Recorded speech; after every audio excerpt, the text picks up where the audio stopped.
बीते 5 सालों से आलू किसानों को मुस्कान देने वाली अमेरिकन कंपनी पेप्सिको अचानक से गुजरात के आलू किसानों के लिए मुसीबत का सबब बनकर सामने आई है।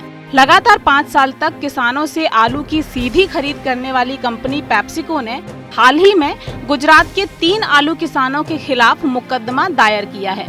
पेप्सिको कंपनी ने ये दावा किया है कि अपने लेज ब्रांड के चिप्स बनाने के लिए कंपनी जिस किस्म के आलू का इस्तेमाल करती है वो कंपनी द्वारा रजिस्टर्ड यानी पेटेंट कराया हुआ है। बावजूद इसके गुजरात के 3 किसानों ने इस आलू की खेती की जिसे अवैध माना गया। फिलहाल कंपनी की शिकायत पर कमर्शियल कोर्ट ने तीनों किसानों छबील भाई पटेल, विनोद पटेल और हरि भाई पटेल को 26 अप्रैल तक ये आलू नहीं बेचने का आदेश दिया है। साथ ही जवाब भी मांगा है। आपको बता दें कि PepsiCo India holdings private limited अपने लेज ब्रांड के चिप्स बनाने के लिए रजिस्टर्ड वैरायटी FL 2027 का इस्तेमाल करती है।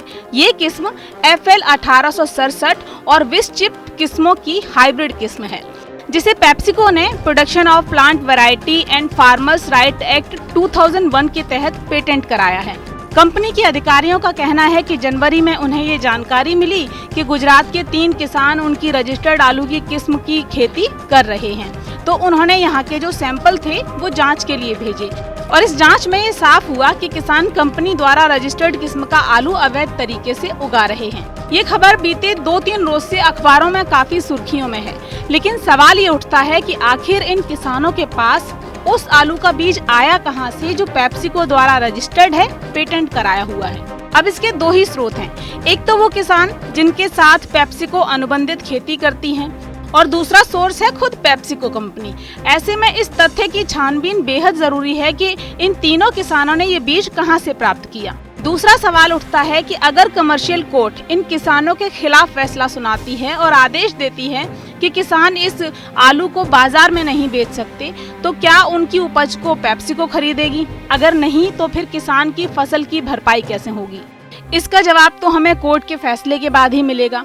अब एक और सबसे जरूरी सवाल और किसानों के लिए जागरूकता का विषय भी कि जो बीज कंपनियों ने रजिस्टर्ड कराए हुए हैं, कैसे ये मालूम हो एक किसान को कि इस बीज की खेती मेरे लिए अवैध है, अगर मैं इसकी खेती करता हूँ तो कानूनी पचड़ों में फंस जाऊंगा। ऐसे में प्रशासन द्वारा किसानों को इसकी जानकारी मिलनी चाहिए। दोस्तों, कुछ मुद्दे ऐसे होते हैं जिनके हल संभव होते हैं, लेकिन फिर भी उन्हें नजरअंदाज किया जाता है। हाइब्रिड बीज जो है वो एक ऐसा ही मुद्दा है। हाइब्रिड बीज किसान को फसल के लिए हर साल खरीदना पड़ता है।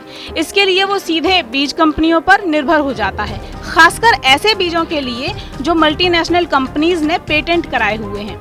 उनकी खेती के लिए किसान को या तो उनके साथ अनुबंध करना होता है, करार करना होता है, या फिर वो उनकी खेती करेगा तो वो अवैध मानी जाएगी। इनकी खेती के लिए किसान को कंपनियों का मुंह ताकना पड़ता है। ये विषय काफी समय से एक ज्वलंत मुद्दे के रूप में उभरता रहा है।